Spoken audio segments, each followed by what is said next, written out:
Hi, welcome back to Homeboundless. May is Multiple Chemical Sensitivity Awareness Month, and since Sunday is Mother's Day, I figured it was finally time to talk about my experience being pregnant and subsequently parenting with MCS. I started getting sick about a year before I got pregnant. One of the very frustrating things about having MCS and having a uterus is that when people hear about your symptoms, they kind of go, but are you pregnant? You must be pregnant. You're pregnant, right? And just completely disregarding what's happening to you. They're completely dismissing your symptoms. And I was just starting to feel, after like a year of being sick all the time, just starting to feel like my employers and my coworkers were taking me seriously when they found out I really was pregnant. And I felt like I instantly lost any of the credibility that I had built.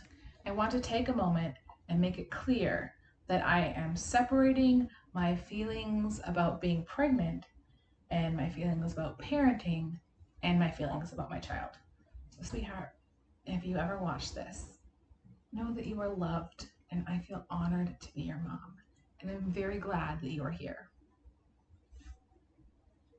Before I got pregnant, I was already feeling sick every day at work.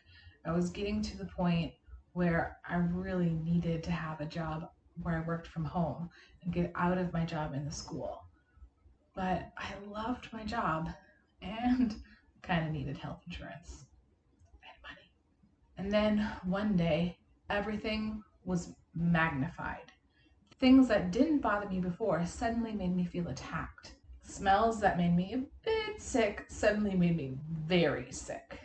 I began having panic attacks every day at work because things had gotten so much worse so quickly.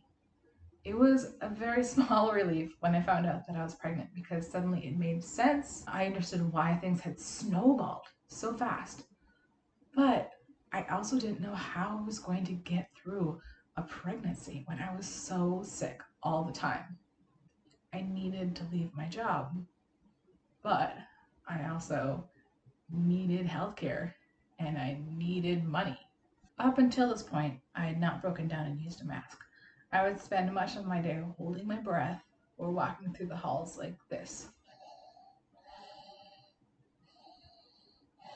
and breathing through my hands. I was working in a school that had a no mask policy because we were working with mainly students on the autism spectrum. And some of them had hardwired mask equals bad person. And so there was a fear that if you wore a mask that you would be attacked. I tried a lot of different masks, but none of them were powerful enough to make work bearable. I ended up stacking 6 filters on top of each other until the mask was very difficult to breathe through, but it took the edge off of the smells that were making me sick. I also carried a sign in my back pocket that explained why I was wearing a mask and that I could pull out if a student ever asked or gave me a questioning or worried look. Being in an environment that was constantly making me sick was exhausting. I would go home, shower, and collapse into bed until it was time to get up and go to work again. Eating food was a challenge because anything cooked in the house, the smells would spread throughout the whole house, even if the kitchen door was shut and the window was open and there was a fan blowing out. It would fill the house with food smells and it would make me feel incredibly sick. And between that and pregnancy cravings, I ate a lot of fast food when I was pregnant. A lot. A few months before my due date, the admin team took me aside and told me that they felt bad watching me deteriorate and that the tech team had come up with a job that I could do from my home for the remainder of the school year. I was able to experience a completely different pregnancy. Now that I wasn't sick every day, I had energy and was even able to go on some walks around the neighborhood. This time at home helped me get back some strength. I honestly don't know if I could go through the birthing process without having had that time. Like, I think that my time at home, it saved my life. Probably saved both of our lives. I don't, yeah. looking back, what I remember most about pregnancy was the exhaustion and the worry.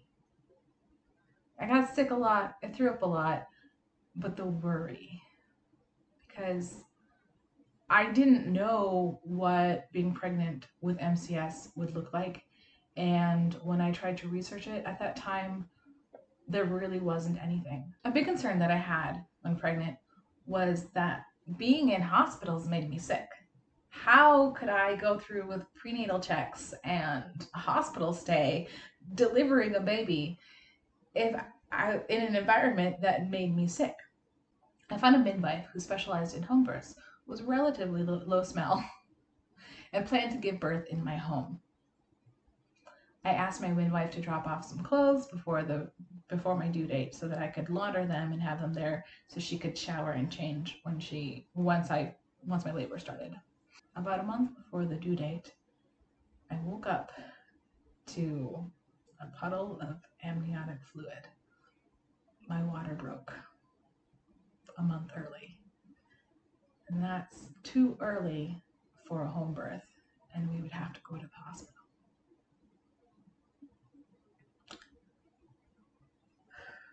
It was it was it was very frightening because hospitals make me sick. This is not what we planned on. But at that moment, the birth plan is everyone gets home safe.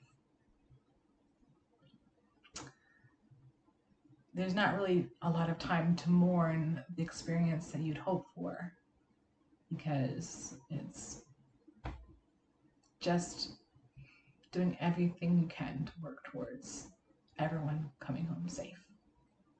This isn't a birth story video, so I'll just say that it was hard, it was long, it was painful, and laboring in a thick mask was not fun. Hospitals need to do better. Hospitals need to do better. Hospitals need to do better. Better. Hospitals and occupations that work directly with people have to work harder to make sure that they are not using scented cleaning products, that their staff understands how to find and use unscented hygiene and grooming products. Without doing so, they are not accessible for people with sensitivities. I left the hospital 5 days after entering, and I remember seeing a fragrance-free sign in the elevator. And I am so tired of organizations posting fragrance-free signs without doing anything to make their buildings and their workforce fragrance-free. Without doing anything to actually make a fragrance-free zone. It's just lip service. The hand sanitizer placed at every door had a smell. The blankets that came out of the warmer had a smell. Staff people had smells. I had one of my biggest attacks after. No, it was the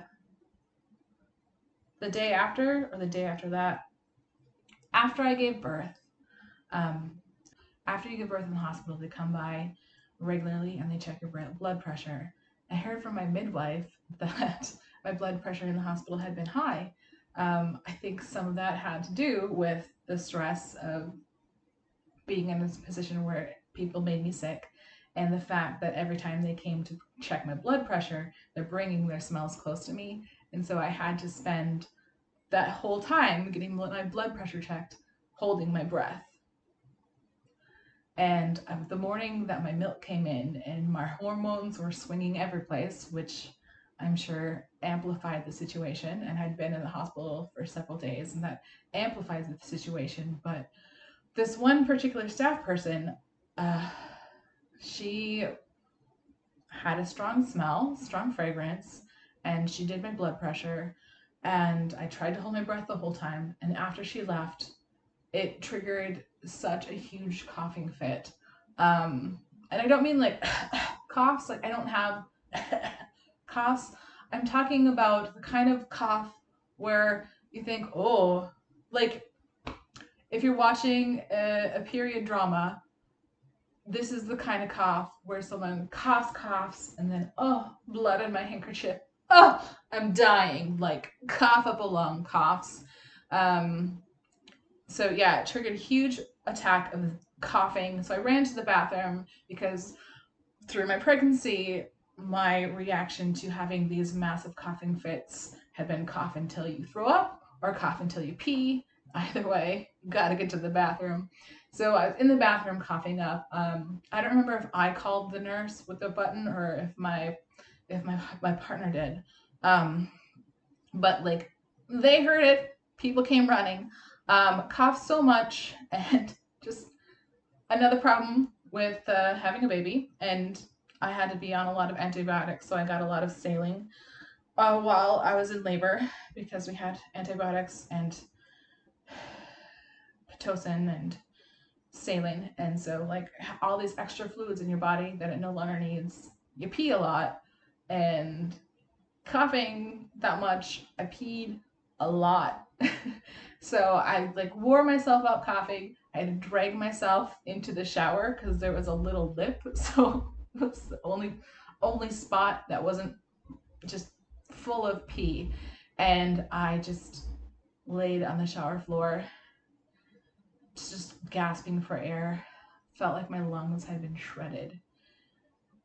And I was in there for so long that the proximity alarm went off because there's an alarm. You have a sensor and your baby has a sensor, and if you're away from each other for too long, then an alarm goes off.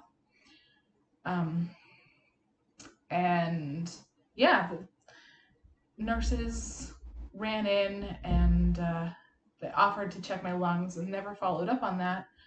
And then I was shortly after that, I was what's the word? Not dismissed. I was released from hospital.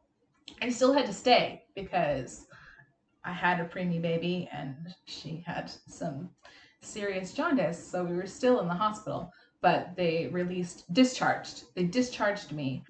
Later, when I tried to, like, when I was gathering up all of the hospital records and all the doctor's records to see if anyone had ever written anything about me having MCS, talking about my symptoms, to try to build a case, try to build a case for myself, and they had written nothing about the incident. Nothing. And I later that day, later that day, I think there was a doctor that came in and he was because I had soap and I'd be like, the hand sanitizer makes me sick. Please wash your hands with the soap. And he was like, well, soap doesn't kill germs; it just washes them off. Like, well, now that you've killed the germs with hand sanitizer, wash them off. Like, I'm gonna be a jerk about this because someone made me very, very sick. And like the little residents, what are the little like junior doctors called? They're like, oh yeah, like we heard about that. Like they had been talking about me, but they had not been documenting about me. And that is the very frustrating thing. Like it's hard to get doctors to believe you. It's hard to get insurance companies to believe you. It's hard to get people to believe you when they don't write down what they have seen with their own eyes. Anyway, my employers were hoping that after I had the baby that my MCS would just magically go away and I would be able to go back to work. Food smells were tolerable once again. I think slowly, after weaning, things have slowly gotten a little bit better, but that's also years of isolation. Things have gotten better. So I am not sick. I'm not as sick as I was when I was pregnant, but I still have MCS. I am still as sick as I was before I got pregnant, and I was already too sick to work before I got pregnant. I remember I went back into the school into the building to talk with the administration. It was during the summer, there were no students around, but I instantly got a headache. And I knew there's no way that I could go back to work. And that was the last time I had a job outside of my home.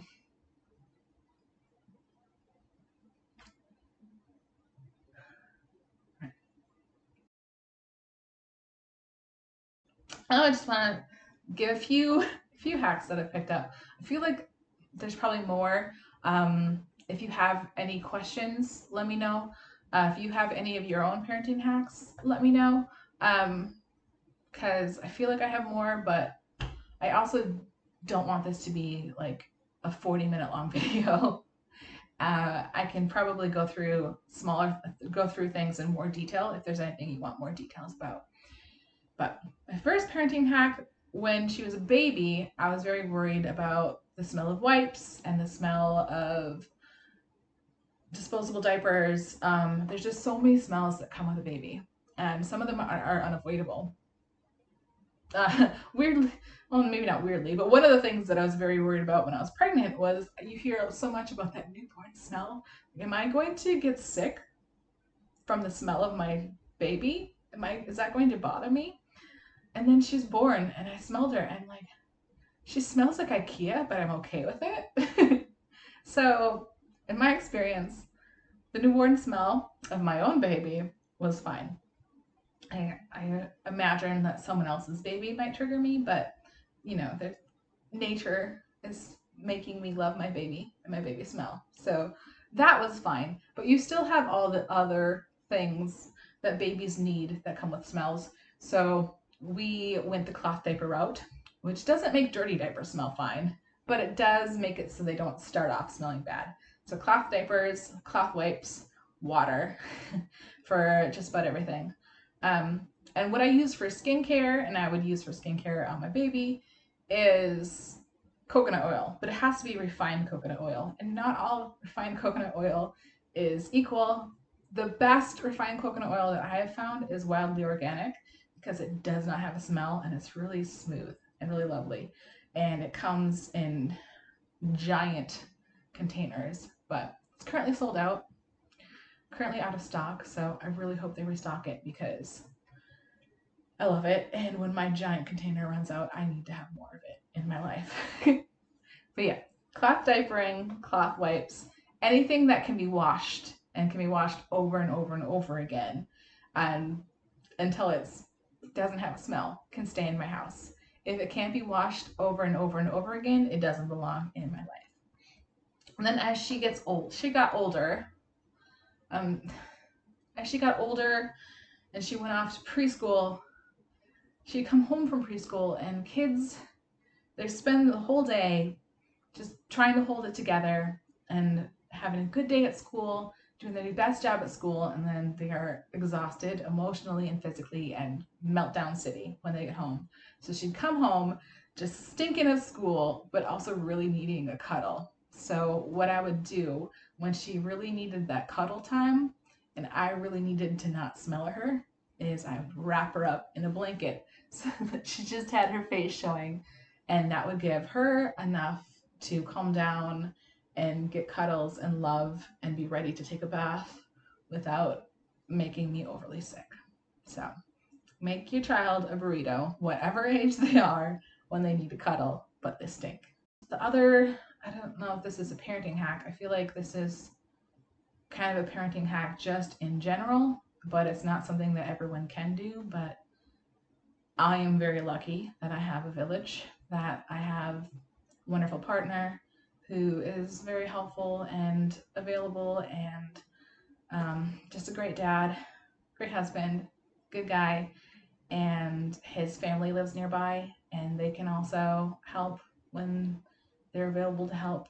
So having other people who can do the stuff with your child that you can't do. So like my partner is the one who takes her to the hospital now and takes her on shopping trips and museums and theaters and all the fun stuff that I would love to do with her, but I can't.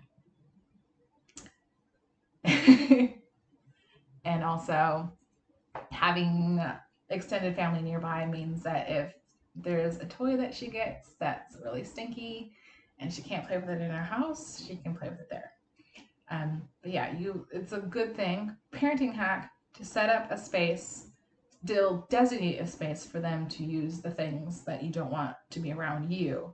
So place for all of the painting supplies to go so she can go and do art, and that's not going to make you sick. So send her outside, send her to the basement. There are things that she wants that she can never have in the house, like slime, and that can go to Auntie's house. But um, yeah, if you have space that you don't need to be in and it's far enough away from the space that you need to be in, then you can allow some things in there, as long as they're not horrible. Raising a child when you have MCS has some added challenges. Children are constantly growing, and thus there is a constant supply of new clothes and toys to be de-smelled. When she was younger, I went along to all of her doctor's appointments because I was her world.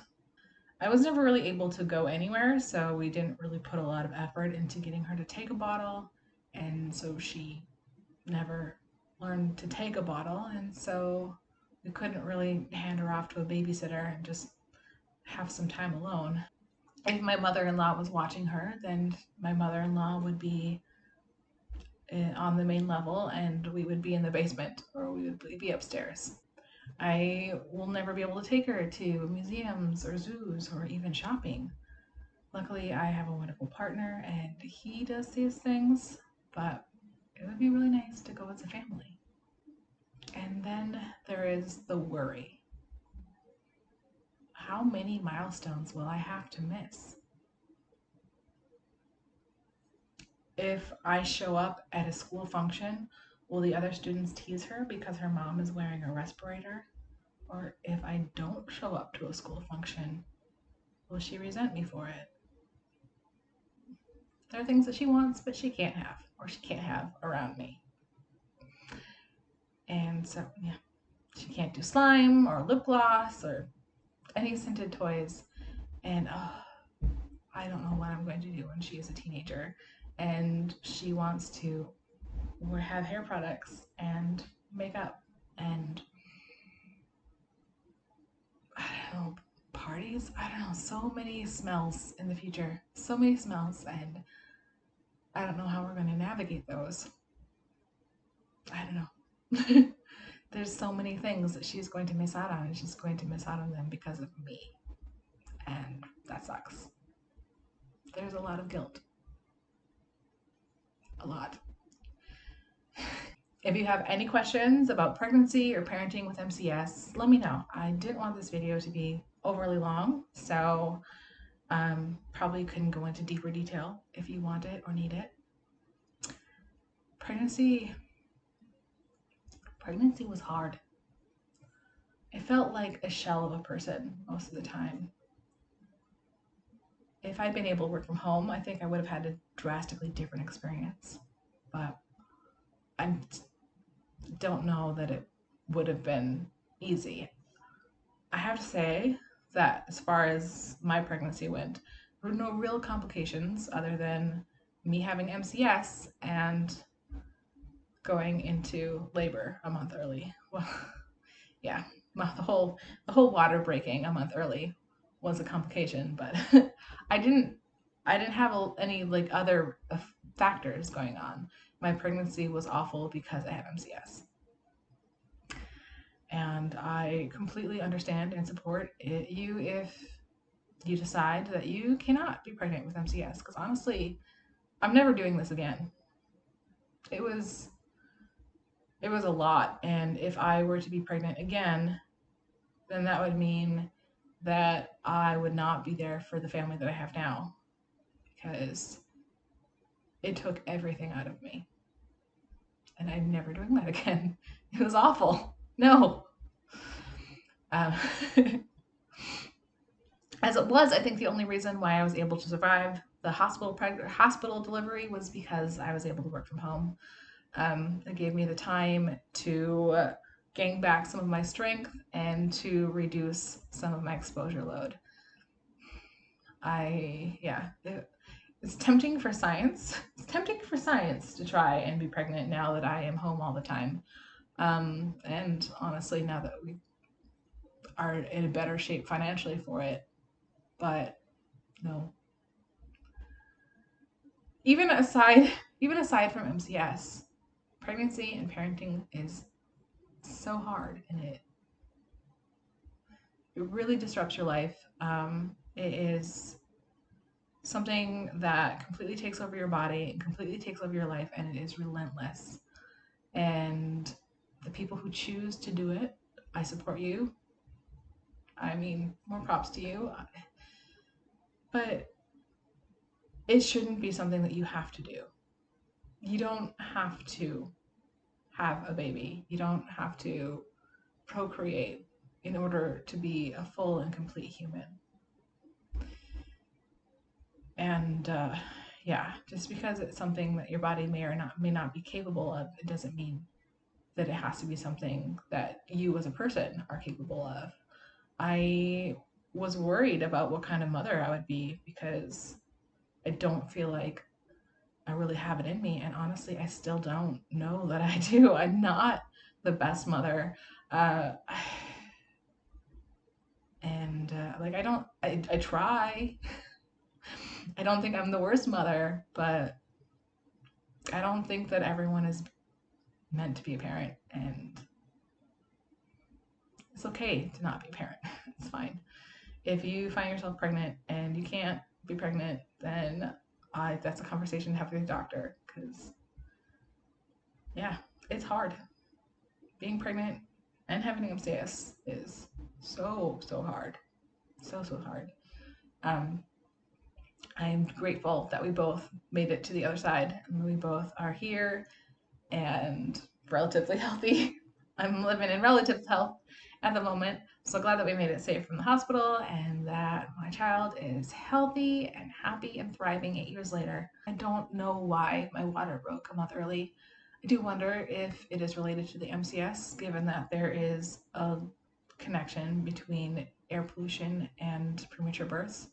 Um, I don't know that there's been enough study, both in the air pollution and definitely in the MCS, to say anything for sure. So I like for science, I should get pregnant again and see if I have a baby early again, but I'm not going to do that. No, thank you. At the end of the day, I'm really just grateful that we both made it home from the hospital and that I now have a happy, healthy, thriving 8-year-old. Thank you so much for watching. I wish you health and I wish you joy. Subscribe for more videos and I will see you next time.